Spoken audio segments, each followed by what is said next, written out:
జై తెలంగాణ అందరికీ నమస్కారం. మొన్నటిదాకా మనం చూసినాం రైతులు కల్లాలలో వడ్లు కొంటలేరని చాలా పెద్ద ఎత్తున ఇబ్బంది పడ్డటువంటి పరిస్థితి. మనందరం కూడా రైతులకు సహాయం చేద్దామని వడ్లు కొనాలని డిమాండ్ చేసినాం. అయినప్పటికీ దాదాపు 8 నుంచి 10 కిలోల వరకు తరుగు అంటే కడతా తీసుకుంటూ కూడా రైతుల్ని ఇబ్బంది పెట్టి నానా హింసలు పెట్టి చివరికి అక్కడిక్కడ వదిలేసి రాష్ట్ర ప్రభుత్వం రైతుల్ని తీవ్రంగా నిర్లక్ష్యం చేసినటువంటి పరిస్థితిని గమనించినాం.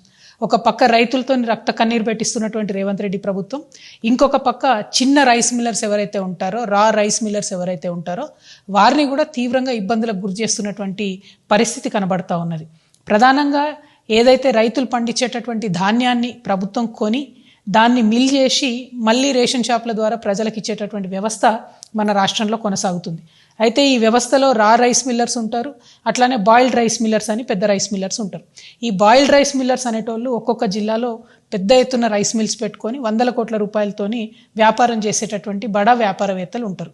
వీళ్ళు సంవత్సరం పొడవునా కూడా అన్ని సీజన్స్లో కూడా వడ్లు కొంటూ ఉంటారు, వ్యాపారం చేస్తూ ఉంటారు.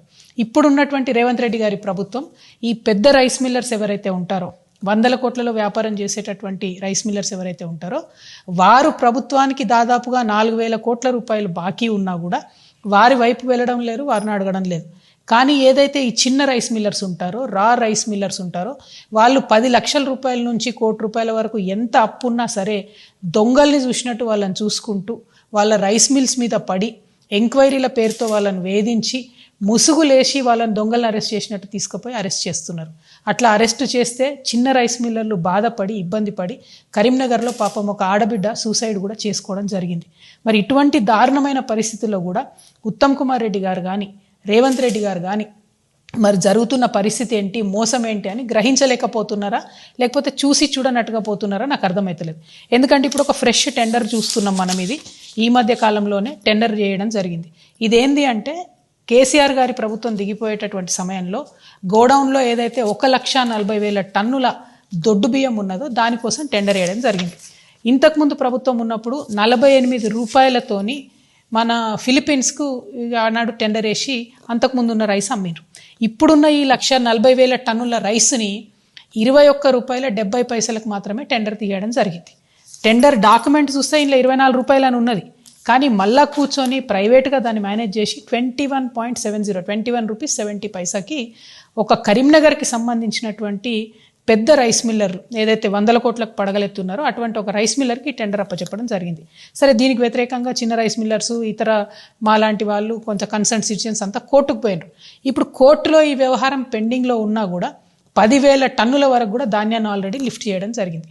మరి ఇది ఉత్తమ్ కుమార్ రెడ్డి గారికి తెలిసి జరుగుతుందా, తెలియక జరుగుతుందా?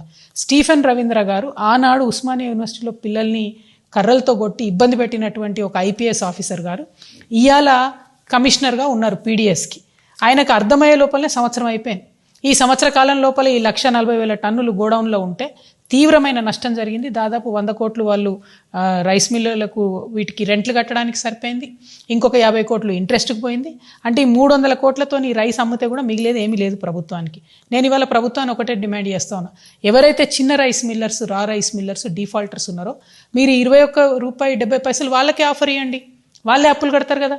వాళ్ళు ఇప్పుడు చచ్చిపోతూ ఉన్నారు కదా, ఆత్మహత్యలు చేసుకుంటున్నారు కదా, మొత్తం రైస్ మిల్లులు మూసుకుపోయే పరిస్థితి ఉంది కదా, వాళ్ళకు ఆఫర్ ఇవ్వండి. మీరు చిన్న వాళ్ళని వదిలిపెట్టి పెద్ద వాళ్ళని ఎందుకు ప్రొటెక్ట్ చేస్తున్నారు?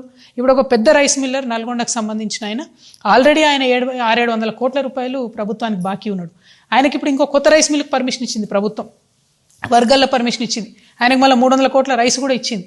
ఎట్లా ఇస్తారు మీరు? చిన్న రైస్ మిల్లర్స్ డిఫాల్టర్లు ఉన్న వాళ్ళకి ఇస్తున్నారా రైస్? ఫిజికల్ వెరిఫికేషన్ పేర్లతో వాళ్ళని వేధిస్తలేరా, సతాయిస్తలేరా?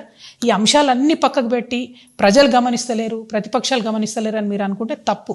బీఆర్ఎస్ పార్టీలో హరీష్ రావు గారు కానీ కేటీఆర్ కానీ పెద్ద రైస్ మిల్లర్స్ అందరితో వాళ్ళు మిలాఖత్ అయి ఉన్నారు కాబట్టి వాళ్ళు మాట్లాడతలేరు. కానీ ఇవాళ ఈ రాష్ట్రంలో ఒక ఆల్టర్నేట్ శక్తిగా తెలంగాణ రక్షణ సేన వచ్చింది. మేము చిన్న వాళ్ళ తరఫునే ఉంటాం, చిన్న రైస్ మిల్లర్స్ తరఫునే మాట్లాడుతున్నాం, చాలా బలంగా చెప్తా ఉన్నాం. మీరు కనుక పెద్ద రైస్ మిల్లర్స్ దగ్గర ఏదైతే 4,000 కోట్ల రూపాయల బకాయిలు ఉన్నాయో వాటిని వసూలు చేయండి. చిన్న రైస్ మిల్లర్స్కు 1 టైం సెటిల్మెంట్ ఆఫర్ ఇవ్వండి. ఏదైతే 21.7 ఇస్తున్నారో ఇంకేది ఇస్తున్నారో వాళ్ళని బతికించండి. చిన్న రైస్ మిల్లర్స్ చిన్న వాళ్ళకు ఉద్యోగాలు ఇస్తారు, ఊర్లలో కాపాడుకుంటారు, ప్రజల్ని రైతుల్ని కాపాడుకుంటారు. వీళ్ళ లెక్క మోసం చేయరు. ఈ కడత తీసిండ్రు ఈ సీజన్లో ఏదైతే 10 కిలోలు చేసిరో ఇది కూడా పెద్ద రైస్ మిల్లర్స్ల ఆధ్వర్యంలో జరిగిన 2,000 కోట్ల స్కామ్. దాన్ని కూడా బయటికి తీయాలి మీరు. ఇవన్నీ చాలా విషయాలు ఉన్నాయి. పీడిఎస్ సిస్టమ్ని మొత్తం కూడా భ్రష్టు పట్టిస్తూ ఉన్నారు. కంప్లీట్గా యావత్ ఈ సిస్టమ్ నాశనం అయిపోతూ ఉన్నది. దీన్ని ముఖ్యమంత్రి గారు ఉత్తమ్ కుమార్ రెడ్డి గారు శ్రద్ధ పెట్టాలి. మీరు పెద్ద రైస్ మిల్లర్లకు భయపడకండి, వాళ్ళు మీ కార్యాలను ఎక్కి తిరుగుతురని తెలుస్తుంది. అది మంచి మెసేజ్ పోతలేదు సమాజానికి. కాబట్టి ఖచ్చితంగా దీనికి ఒక పరిష్కారం కనుక్కోవాలని చెప్పి తెలంగాణ రక్షణ సేన ఆధ్వర్యంలో నేను డిమాండ్ చేస్తూ ఉన్నాను. పరిష్కారం చేయకపోతే ఈ పెద్ద రైస్ మిల్లర్లందరూ పేరున ఎక్కడ ఉంటారో కూడా మాకు తెలుసు.